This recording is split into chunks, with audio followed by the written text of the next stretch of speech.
From UFOs to psychic powers and government conspiracies, history is riddled with unexplained events.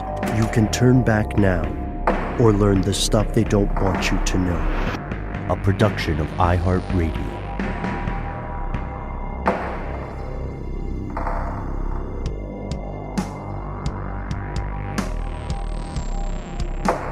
Hello and welcome back to the show. My name is Noel. Our compatriot Matt is on adventures, but will return soon. They call me Ben. We are joined, as always, with our super producer, Alexis, codenamed Doc Holliday Jackson. Most importantly, you are here, and that makes this the stuff they don't want you to know. It's Thursday, if you're listening to this, the day it comes out, which means, fellow conspiracy realists, you may very well make an appearance on today's show. And if you happen not to be on today's show, no worries. We'll tell you how to get on air in the course of this show. So stay tuned. We're about to hear from the best part of stuff they don't want you to know. As we say always, we spend some time scouring our phone messages at 1-833-STDWYTK. We also check in with our email, conspiracy@iHeartRadio.com. And we have a couple stories for you today, one of which is close to home for us and has been garnering a lot of speculation here in the Atlanta metropolitan area. This is a developing story. It is a disturbing one. It may not be appropriate for all audience members. So if you have some kids, if you yourself are sensitive to graphic depictions of violence, you may want to fast forward about 15 or 20 minutes, but we do believe this is important information. And after that, we'll be traveling back to the Middle East and to the danger to journalists and activists around the world, because we had a follow-up to a recent strange news piece. This is an important segment this week, so we do hope you tune in. Well, without further ado, Noel, let's say we begin close to home in more ways than one. A little too close to home, if you ask me. I actually found out about this one through my mom. She sent me a text, and I don't know how your folks text, but my mom tends to text in big run-on blocks where it's sort of hard to separate the different thoughts from each other. You prefer that to the flame text? Because I freak out. I've got some friends who could have just sent one text as a block, but send like 10 one-sentence boop. Oh, that's me, Ben. That's me. Are you subtweeting me for my texting behavior? No, you're not who I was thinking of. Okay, well, I do that, and I tend to find that helpful because then I can separate the... but it is a little stressful when you're seeing them, and if you have, God forbid, you have a sound... What monster has this anyway? The sound effect turned on, where it's just like... Bleep, bleep, bleep. That seems oppressive, but I do it out of courtesy for readability. But my mom doesn't do it. She doesn't punctuate either, so I think that's part of the problem. So it literally is just this giant block of text that I look at, and I'm like, I can't make heads or tails of this. But this one did lead. That's a lot. For this kind of news, I get breaking news updates as they happen, which is, I think, necessary to stay informed, but also it's lucky that I have a pretty inhuman sleep schedule as per usual, because when this news broke, it was rightly terrifying for a lot of people. Well, just as an example and to add a little levity, she goes, this is how this text came through from my mom. And then we'll talk about the listener who wrote in. She just goes, have you heard about the murders in Piedmont Park just across the street from Preston's house? Lady and her dog were stabbed to death. She was a bartender and was walking her dog after work. Betsy wasn't kidding. The box of stuff was at least 10 pounds. If school's open, I bet the kids will have to wear masks. So, okay. Anyway, she definitely led with the right story. And I had not heard about this. And that is exactly what this is about. And this story did come to us from my mom initially, but also from M, a listener who goes, hey, guys, I'm sure you're well aware, but there appears to be a serial killer in Atlanta. As I was reading this, I obviously couldn't help thinking of Wayne Williams and the Atlanta child murders. And hearing the topic of your podcast today felt eerie. M is referring to a previous Strange News episode, a recent Strange News episode, where Matt brought in the story about new DNA evidence in the Wayne Williams case, the Atlanta child murders case. And then she sends a link to a local TV station, WRDW's story on the case. Piedmont Park is a big green space here in Atlanta.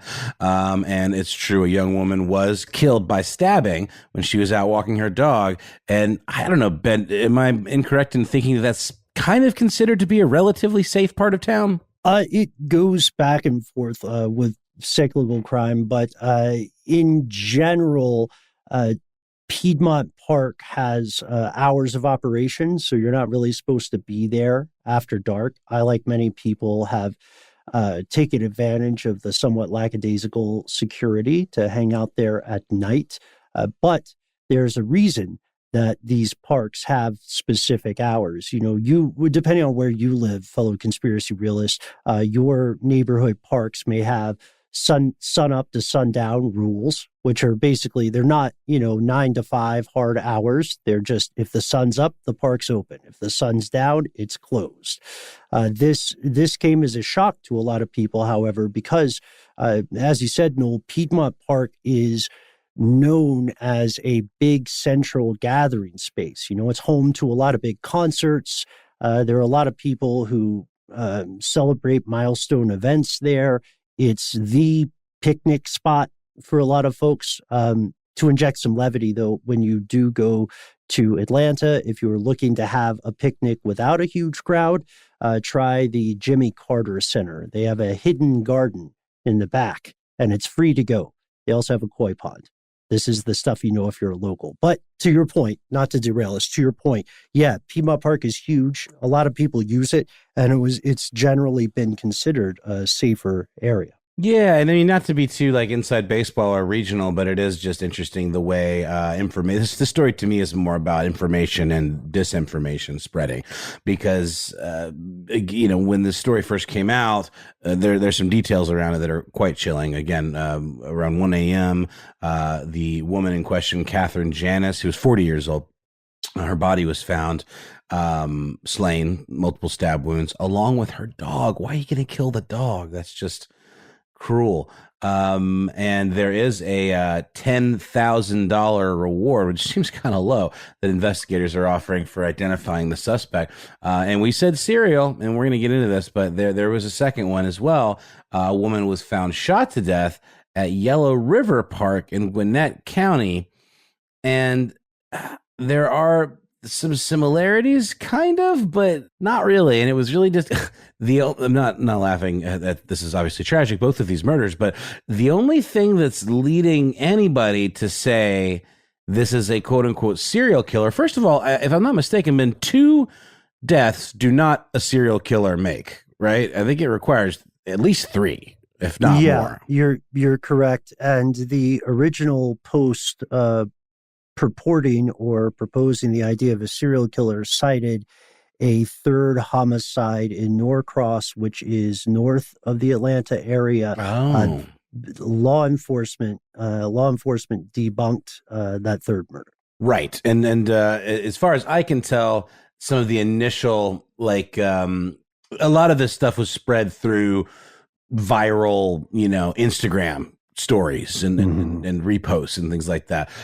Twitter user by the name of Babyface Killa posted a screenshot saying apparently there's a serial killer on the loose in Atlanta. This is so scary.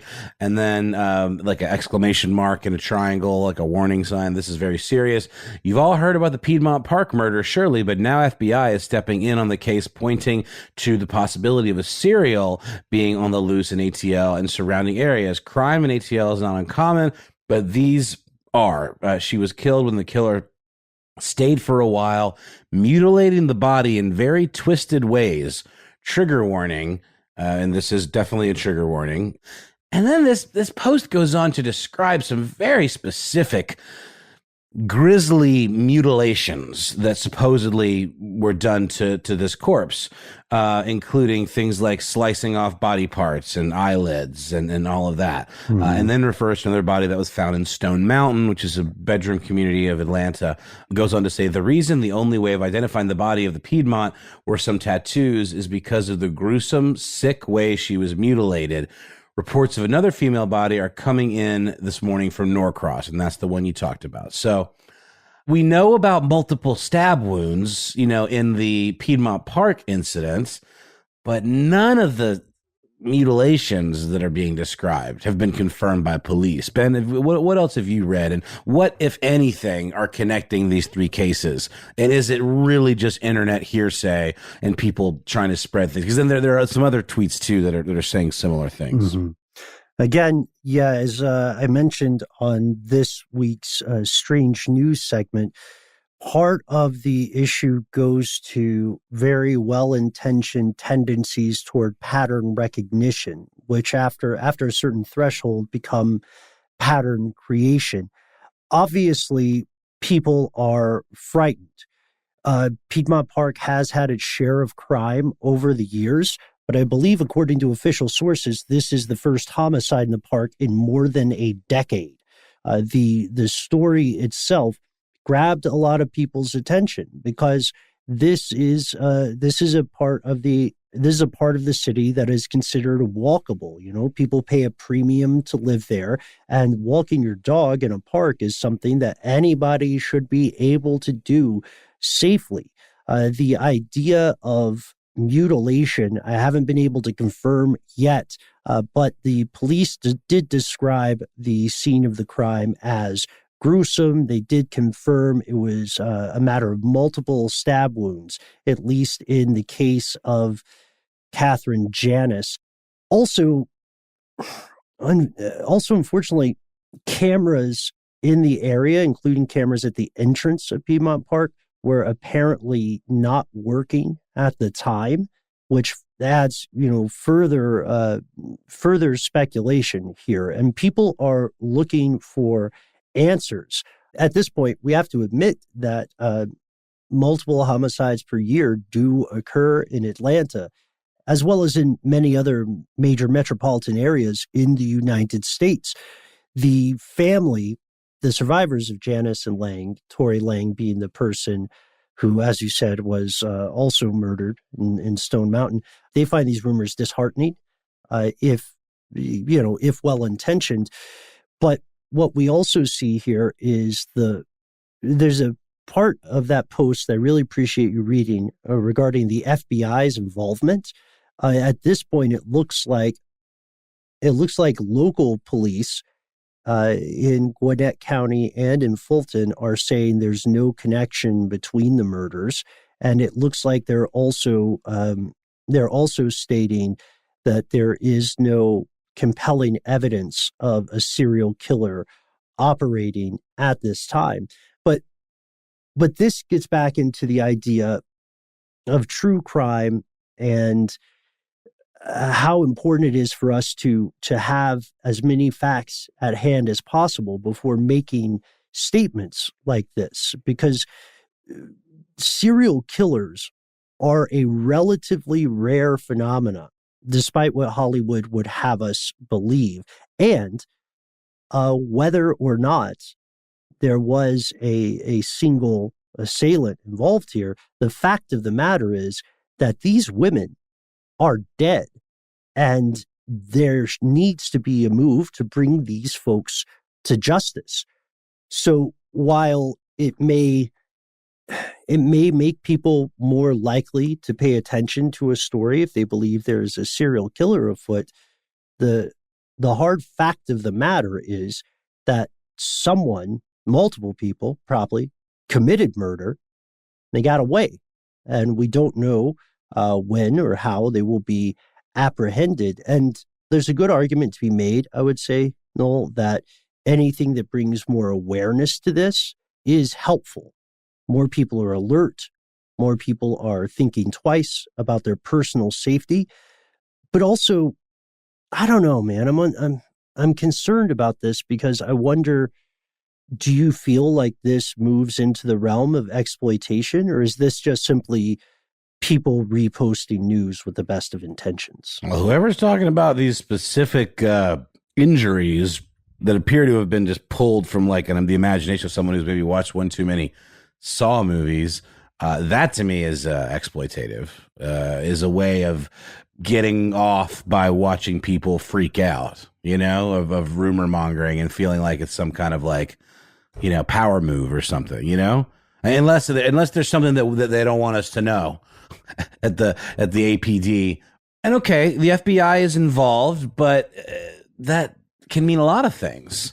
I will say that is a little bit suspicious because typically we've got the Georgia Bureau of Investigation. And if it wasn't something more serious, the GBI would probably be handling it. But again, if unless there really is someone covering up any details like about these mutilations, it surely does feel like that's someone that just kind of getting a sick thrill out of freaking people out. But who knows, I mean, it's very similar to posts. Look, I don't want to diminish anybody trying to do good by spreading information that they think to be true. But, there was a big rash of all these stories going around about people overdosing on drugs that were laced with, in contaminants like fentanyl and things like that. And I know that there's probably some truth to that, and it probably happened. But then you start seeing them pop up in other cities, and it feels very much like a copy pasta kind of situation where someone sees it and then they just start reposting it. And while there might be some layer of truth to it, is it the epidemic that people are making it out to be?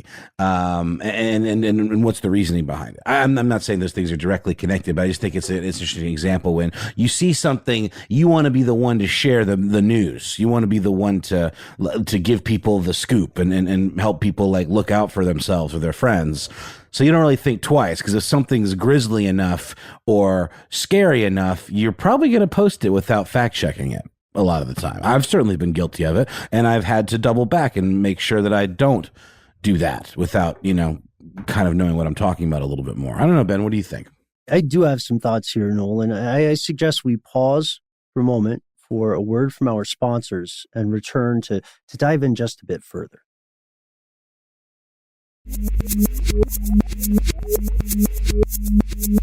And we are back. I do want to issue a quick correction. I had misspoken and said Stone Mountain. This was Yellow River Park in the case of 18-year-old Tory Lang. I completely agree with you, Noel. There is something to the human personality exacerbated by social media, and it is this: human beings want to be Promethean. They want to be the bringers of light and knowledge, even if it's them, reposting something. That's why people steal ideas and purport that those ideas are their own all the time, whether it's a meme, whether it's an aphorism, whether it's an invention, whether it's a song, etc. People want to be the person who brings knowledge, and some people are opposed to even admitting that they're learning something.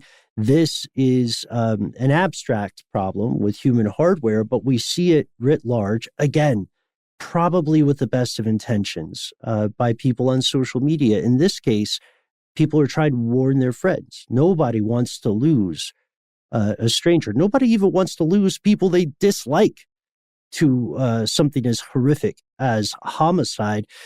But you have to think of the survivors and the family here, because, sure, local law enforcement is saying that there's rampant misinformation about these tragedies right now, and they have denied that there is any evidence of a serial murderer, and the FBI is involved, as you said. But on the other side, when we look at the human side of people who have lost, their life partner, people who have lost their daughter or their relative or their close friend, they're on the other side of this, saying things like, this guy had something I thought insightful and important to say during the vigil for Janice that occurred this past Sunday night. He says, quote, "She was a wonderful spirit, and I don't want that to be stained with things that you're hearing now. I want you to focus on the joy and love of Katie." So you can imagine how traumatic it can be, to have lost someone in such a heartbreaking way, and then to hop on your phone or your social media of choice and find lurid, unverified reports, right? That sound like, well, frankly, that could be interpreted as pitches for some episode in a true crime series. There's something almost dehumanizing about that. And again, we have to be careful here, because people are overwhelmingly coming from very good intentions, from a very good place. They just don't want more people to die, which is totally understandable. And if you want to help someone in this situation specifically, if you want to help Katie Janice and Tory Lang, you can look into the resources that the relatives and local law enforcement have made available. Like as we record today, there's a $10,000 reward being offered to anyone with information on Janice's murder. You can call APD Homicide at 404-546-4235, or you can call Crime Stoppers at 404-577-TIPS.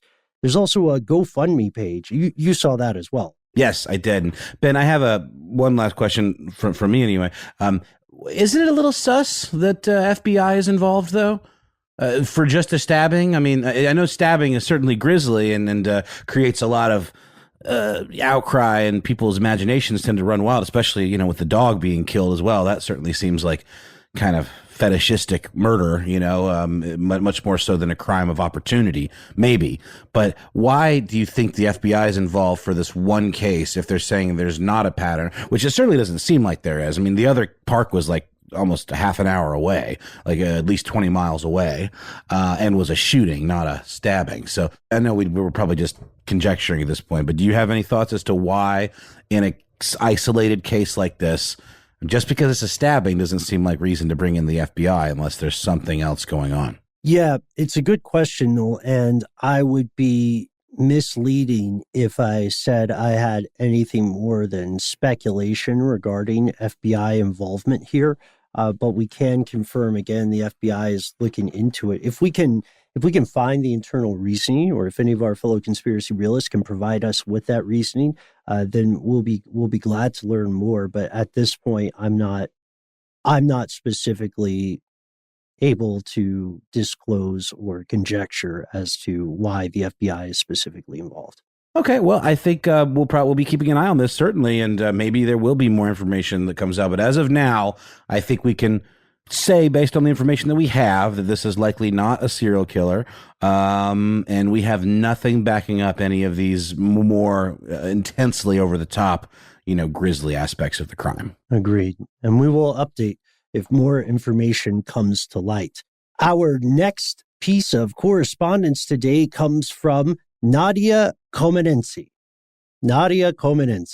who says this is a fake alias for the Olympics, but writes to us with a tremendously insightful follow-up to our earlier strange news story on NSO and the now infamous Pegasus malware, spyware, whatever you want to call it. The software that is helping state-level regimes murder innocent people. Hi, says Nadia Comenensi.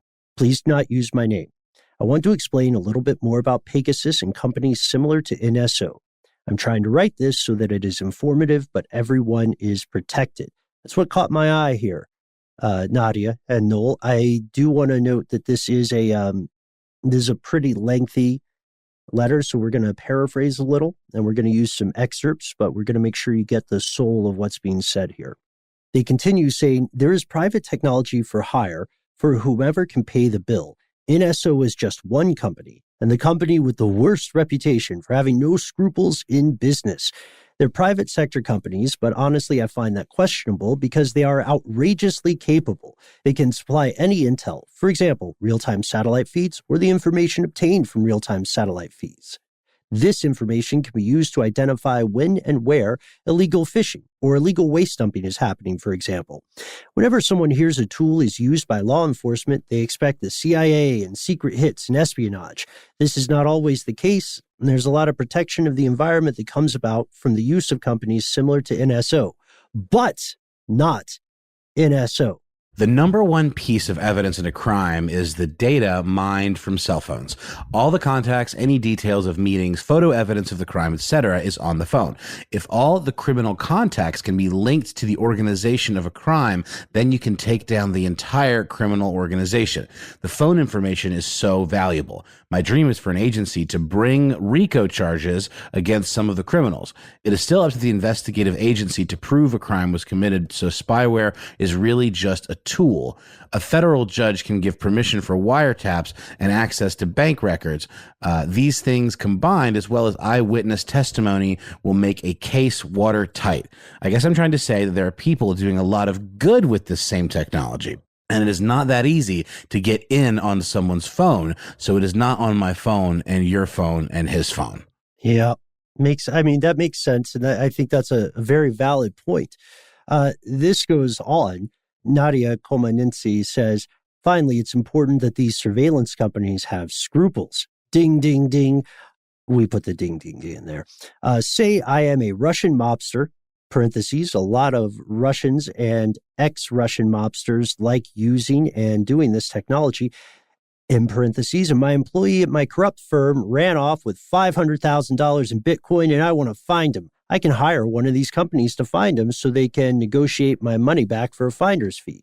Now, if there is honor among thieves, and this mobster legit just wants his money back, then an honorable company might help him. But say they want to kill him and get their money back, that's not something an honorable company would help with, and maybe they would not even help a Russian mobster in the first place. These spy companies have all the info at their fingertips. They know or can find out who they're working for. They can decide who to help and who not to help, and they can also filter information they give back. The client cannot listen or go through a Pegasus phone. That's Pegasus ''D. When they hire someone to spy for them, the spying agency goes through the intel and decides what's relevant and what's not, what to tell the client, what to not divulge. If there is no evidence of a crime, there's no info to offer. Case closed. So they act as a middleman. These private companies act as certified informants on international cases. Fascinating. There's always a double-edged sword with this kind of stuff. I mean, if people can use it for evil, then people can use it for good and vice versa. I mean, you can always flip the script and take something we see it all the time with this type of technology. And of course, this is the kind of like surveillance stuff that you could use against bad guys, that's much more helpful and efficient than, say, wiretaps and all the guidelines surrounding wiretaps and how long you can listen and all of that stuff. I mean, it's just, not to be a broken record, but, on The Sopranos, Tony Soprano buys his son a SUV in one episode, and he's like, I pulled all that GPS out of there. But this is, The Sopranos was in the days before cell phones, before like smartphones. If you look at the phones everyone has in that show, they're all like, those little Sprint type flip phones. So it wasn't even something that people considered. And you got to wonder if people in organized crime, I mean, I know they're probably using smartphones for personal stuff, but I bet they still use burner phones for actual illegal operations, or they have some kind of special encryption on their devices.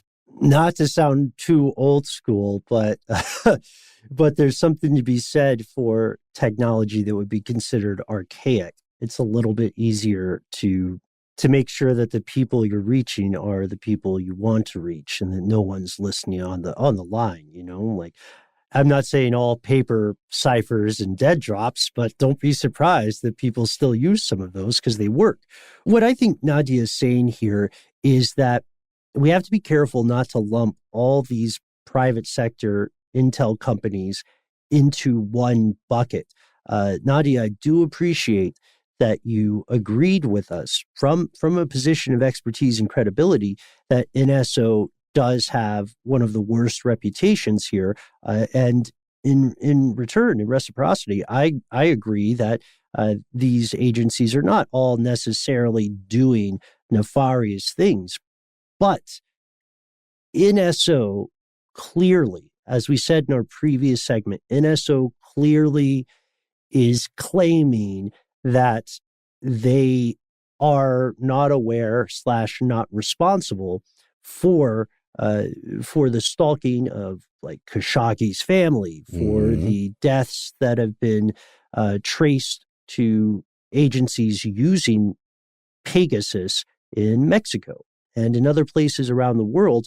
And we aimed to be very, very fair to the best of our ability with the information we had when we presented NSO companies' statements and when we presented the accusations of these journalists. But let's pause for a word from our sponsor, and then let's dive into this a little bit more. While we're on break, everybody check your phone. Ask yourself what's on it.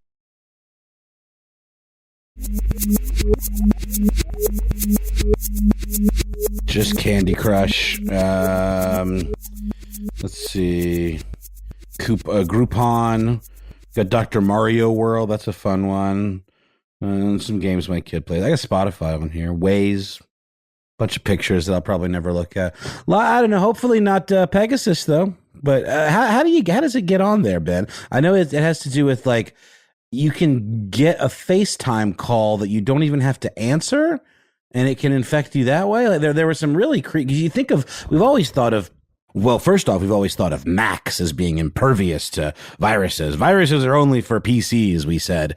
And that, of course, isn't true anymore. But for the longest time, that we seemed like to be blissfully, impervious to viruses where cell phones are concerned. But that's why I think this is such an interesting development. But it's also something that's been around for a lot longer than we realized, right? Yeah. Noel, I think that's a really good point, because originally Pegasus would send a malware link, and you had to click on that link at least, and then you would get popped. But now, like you said, it can install itself with simply a missed call on WhatsApp, I believe, is the platform that's the one. Sorry, I said FaceTime. No, yes. You're perfect. I'm sure there's work going on to make it even more easily transmissible. Right now, the only way to get rid of Pegasus completely is to discard the phone. Like you cannot really wipe it. You have to discard the phone. And then secondly, because this is, if you look at it objectively, this is brilliant design. But secondly, to Nadia Comanensi's point, these companies do have the ability to act as a middleman to filter information.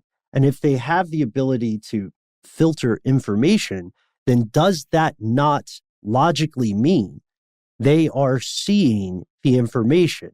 Does that not logically mean they are able to draw some conclusions about how this information is going to be used? Like you see a journalist's family members showing up, right? And their intel is going through Pegasus, right? Yeah. And then later that journalist is dismembered. Is vivisected, then is it unfair to say that they probably could have figured out what the software was being used for? I don't know. I don't have all the facts, but it doesn't seem like an argument in good faith. Does that make sense? Am I being too hard on them? No, I don't think so at all. I don't think you're being too hard on them at all.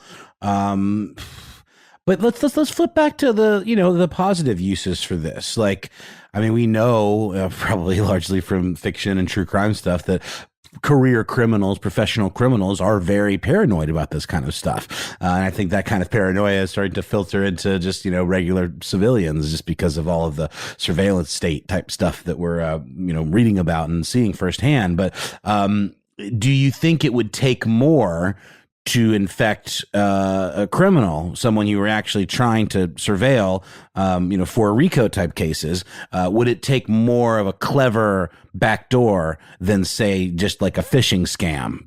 Or even like a WhatsApp call that maybe someone wasn't expecting? I would think, you see mobsters throwing cell phones out the window all the time. I mean, I'm just wondering, like, to get this done and to do it effectively, would there need to be even further, more clever ways of infecting someone's phone with this? Yeah, that's the race. That's a good question as well, because right now, this hit the mainstream recently, but in the industry, Pegasus is old beans. People know about it. WhatsApp, Microsoft, Google, all the other kids, all the hits. They continually are patching security loopholes that allowed Pegasus to function, but that doesn't mean the researchers on the Pegasus NSO side stopped doing that research. There are new variants of Pegasus that'll probably come out with different or more sophisticated exploits. There are a couple ways to think about your question here with organized crime. First, it would be hilarious if it wasn't so dangerous, but I think the average person would be surprised by how many high-level criminal and like legal state-level operations do dummy things, knucklehead things like have the administrator password for their system be, admin or admin123. This seems like a huge misstep, but it's not an uncommon one, even today. Secondly, it's tough because the more people you have in any operation, the more opportunities for exploits naturally come to exist. And all it takes is just one person who's a little bit sloppy, and that can RICO everyone. You know what I mean? So it's no surprise that some criminal organizations have very specific, pretty extreme rules about how they use telecommunication devices. You know, these devices are a necessity now for a lot of people, especially if you're looking at international crime.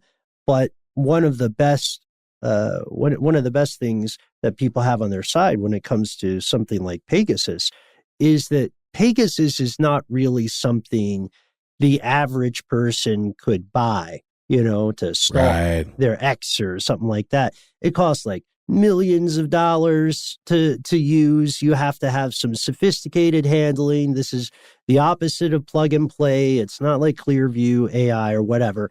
This software, the journalists involved are saying that it is being used to target high value folks who most of the world would not think of as criminals, like lawyers, journalists, politicians, people who might have access to top secret information via their device, and it's like you and I and our ride or die Matt a number of years ago, we were stranded in the Atlanta airport, and we made for like 18 hours or something. No, for a while. It seemed like an eternity. Gaurav, you're talking about, our friend that we made. Yeah. And I was going back and forth on whether to say his name on air, but we converted him. He's a good fan of the show, friend of the show now. And aside from being a magnificent guy, and dude, if you're listening, I hope it worked out with the girl. Thank you for thank you for listening to our weirdly specific advice. But he had something interesting, like in his line of work, he had some pretty tight OPSEC on his work computer, and he wasn't doing any spy stuff. He was just working with financials, and it was great to have him walk us through it because, obviously we are not going to try to take advantage of anybody. But also, I don't know if you remember this, there was that moment where I just had to very politely say to him, hey, man, this is fascinating because we're all nerds and we love seeing how this stuff works, but I don't know if you should be telling some dudes you just met at the airport, which he found hilarious. Well, I remember too, it was the first time I'd ever seen something that's now pretty commonplace, at least, in terms of like 3-factor authentication, but he had a thumb drive that had like a constantly changing key. It constantly updated like on a timer, like I think every like 10 minutes or something like that, it changed. And he had to, put in a new key that was actually physically displayed somewhere or like on an app. I don't remember exactly how it works, but it's like, there are all these authenticator programs now that, the keys literally are always on a cycle and changing, and you have to enter in the new one. And if you miss it by a couple seconds, then it won't work. So it just, proves that you have access to the device. So probably that kind of multi-factor authentication or encryption will maybe be more of a thing and get more robust, Mm-hmm. And as that evolves, we will see attempts to break that security layer evolve in step. It's a continuing kind of, let's see, this might be too old school for some people, but if you remember the Mad Magazine comic strip, Spy versus Spy. Sure. That's essentially that's essentially what's happening. But I really appreciated your point there, Nadia. Like, not all of these things are inherently bad. Indeed, all technology is like fire. The way I said earlier, it can warm you and save your life, or it can burn you and your house down. Technology has ever been a double-edged sword. And whether you're dealing with your smartphone at home, or whether you're dealing with a weird email on your laptop, or whether even your car's GPS is doing something weird, it's important to keep that in mind. Technology is only as ethical as the people who wield it. And with that, I think we can leave it there. We hope you enjoyed this week's listener mail. Thank you so much to Em. Thank you so much to Nadia. And we cannot wait to hear from you. If you want to take a page out of their book and contact us, we have so many ways to do it. We try to be easy to find online. Please don't give us Pegasus. Please don't. Please direct your non-Pegasus tainted missives to us via our social media channels, the usual ones. We've got Instagram, where we're Conspiracy Stuff Show, doing it in a different order today. And then we've got Conspiracy Stuff, which is our handle on Facebook, Twitter, and YouTube, where you can find daily video clips of little, key moments from every podcast that we do every single day of the week. And if that doesn't quite bag your badgers, if you feel like going a bit more old school, we have your back as well. You can call us directly on your telephonic device. Yes, even if it's a rotary phone. Our number is 1-833, say it with me, STDWYTK. You'll hear a message that lets you know you're in the right place, and then you'll have 3 minutes. Those 3 minutes belong to you. We ask only that you let us know if it's okay to use your name and or voice on air.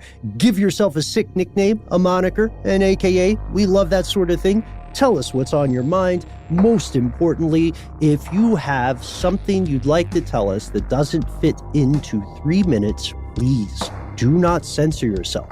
Instead, write the story out. Give us any supplementary links, any leads that you feel are important, and send us down the rabbit hole via email, where we are conspiracy@iHeartRadio.com.